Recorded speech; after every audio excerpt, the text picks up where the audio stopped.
दोस्तों, एक ऐसा पीसी बनना चाहिए जिसमें आप GTA 5 खेल सको, कॉल ऑफ ड्यूटी का लेटेस्ट गेम खेल सको और साथ ही साथ आप अच्छे लेवल पे प्रीमियर प्रो पे एडिटिंग भी कर सको। ऐसी सारी चीज़ें चल सके उसी हिसाब से मैंने इस पीसी को बिल्ड किया है। तो हम सारे पार्ट्स पे एक एक करके आते हैं। उससे पहले मैं आपको ये बता दूं कि इन सारे पार्ट्स के जो प्राइजेस है मैं आपको वीडियो के लास्ट में बताऊंगा। तो सबसे पहले CPU जो कि है AMD Ryzen 5 5600G।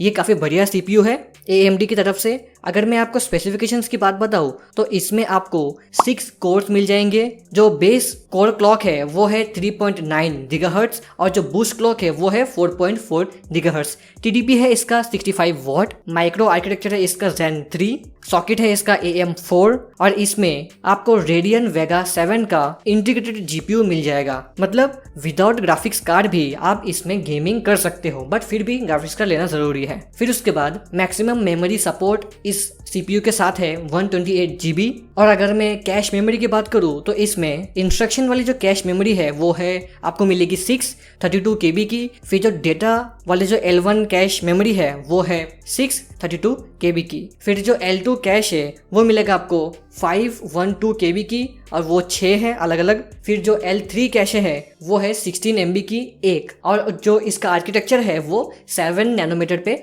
बेस्ड है। तो ये तो था CPU। अब चलते हैं मदरबोर्ड की तरफ। दोस्तों, जो मदरबोर्ड है वो है Asus का Prime B450M-A Mark II और इसका जो मॉडल नंबर है वो है 90MB15Z0-M0AAY0। काफी अजीब सा नाम है। और जो इसका सॉकेट है वो है AM4।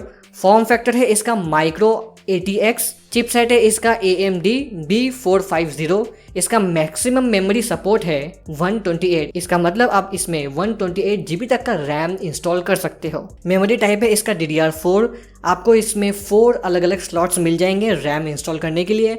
और अगर मैं मैक्सिमम रैम सपोर्ट की बात करूँ तो इसमें आप DDR4 4400 MHz तक का रैम इंस्टॉल कर सकते हो। फिर इसमें आपको PCIe X16 के 1 स्लॉट मिल जाएगा, 1 स्लॉट मिलेगा, और X1 के 2 स्लॉट्स मिल जाएंगे। फिर इसमें आपको M.2 का भी सपोर्ट मिल जाएगा, बट इसमें वायरलेस नेटवर्क की कनेक्टिविटी नहीं है। अगर आपको वो चाहिए तो आपको एक्स्ट्रा खर्चा करना पड़ सकता है। फिर उसके बाद आते हैं हम रैम पे। और दोस्तों, रैम पे जाने से पहले मैं आपको ये बता दूं कि जो CPU है उसके अंदर ही आपको हीट सिंक मिल जाएगा, तो उसकी टेंशन लेने की जरूरत नहीं है। फिर अगर आप रैम पे आए तो रैम है हमारा Corsair Vengeance LPX 16GB DDR4 3200 MHz का। ये जो 16GB का जो रैम है वो एक ही स्लॉट है, मतलब एक ही स्टिक है, और इसका मॉडल नंबर है CMK16GX4M1E3200C16। इसका जो फॉर्म फैक्टर है वो है 288 पिंस DIMM और इसका जो लेटेंसी है CAS लेटेंसी वो है 16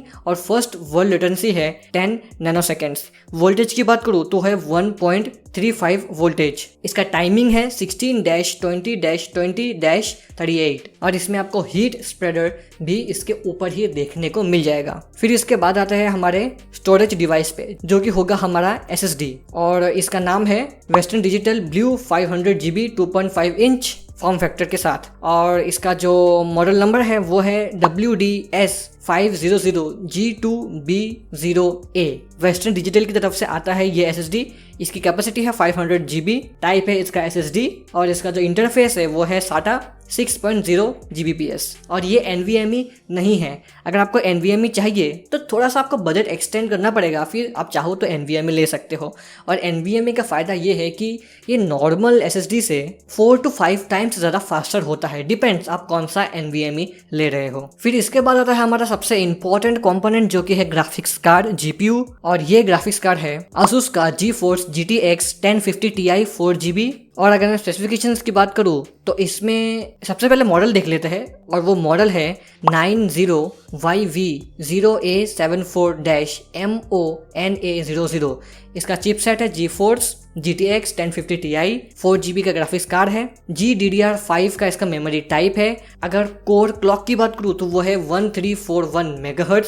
बूस्ट क्लॉक है 1480 MHz। एफिशिएंसी मेमोरी क्लॉक है इसका 7008 MHz। इंटरफेस इंटरफेस है PCIe X16 और TDP आपको मिल जाएगा 75 वॉट का। और इसमें HDMI का 1 आउटपुट, DVI D का 1 आउटपुट और डिस्प्ले पोर्ट आउटपुट का 1 आपको इसमें आउटपुट मिल जाएगा। तो ये सब चीज़ें हैं ग्राफिक्स कार्ड में। फिर अगर केस की बात करूँ तो केस आप चाहो तो कोई भी ले सकते हो, वो आप पे डिपेंड है, क्योंकि केस में बहुत सारे अलग अलग ऑप्शंस हैं। बट फिलहाल के लिए आप यहाँ पे ये अमेजोन पे केस देख सकते हो। इसकी प्राइस है 2458 रुपीज़ फिलहाल के लिए। और ये एक ऐसा कैबिनेट है जिसमें आप ATX या फिर माइक्रो ATX मदरबोर्ड को इंस्टॉल कर सकते हो और इसके अंदर SMPS साथ में नहीं आता। तो दिखने में काफ़ी अच्छा केस है ये, तो आप चाहो तो इसको ले सकते हो। फिर उसके बाद हम आते हैं हमारे पावर सप्लाई पे। ये भी एक काफ़ी इंपॉर्टेंट कंपोनेंट है। तो उसके लिए है यहाँ पे एंट eSports का VS600L, जो कि 600 वॉट का पावर सप्लाई आपको दे देगा।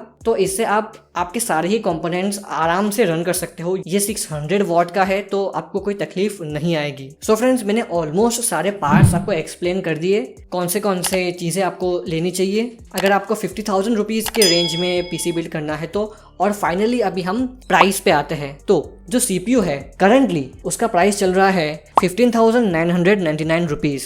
जो मदरबोर्ड है उसका प्राइस चल रहा है 7,103 रुपीज़। फिर जो रैम है उसकी प्राइस है 4,450 रुपीज़। और जो हमारा स्टोरेज डिवाइस है SSD उसकी प्राइस है 4,725 रुपीज़। और जो हमारा ग्राफिक्स कार्ड है उसकी प्राइस है 18,279 रुपीज़। ये थोड़ा एक्सपेंसिव है, बट आपको अगर चाहे तो आप ले सकते हो या फिर कोई दूसरे ऑप्शंस भी चेकआउट कर सकते हो। फिर उसके बाद जो केस है उसकी प्राइस है 2,458 रुपीज़। और जो पावर सप्लाई है उसकी प्राइस है 2,189 रुपीज़। टोटल मिलके बनता है 55,203 रुपीज़ का। हालांकि थोड़ा सा बजट एक्सपेंड हो चुका है, बट मैं आपको रेकमेंड करूंगा कि इसी तरह का आपको सिस्टम बनाना चाहिए। इसके अंदर कुछ भी आप अगर कॉस्ट कटिंग करना चाहते हो तो आपको थोड़ा भारी पड़ सकता है बाद में फ्यूचर में। तो आई गेस आपको सारी चीज़ें समझ आ चुकी हैं। अगर कुछ क्वेश्चंस हो, कुछ रिकमेंडेशन चाहिए तो आप डायरेक्टली कमेंट कर सकते हो। हम डेफिनेटली डिस्कस कर सकते हैं कि कौन सी चीज़ आपको लेनी चाहिए, कौन सी चीज़ नहीं लेनी चाहिए आपके फ्यूचर के हिसाब से। तो ठीक है, बस तो मिलते हैं किसी अगली वीडियो में। तब तक के लिए गुड बाय।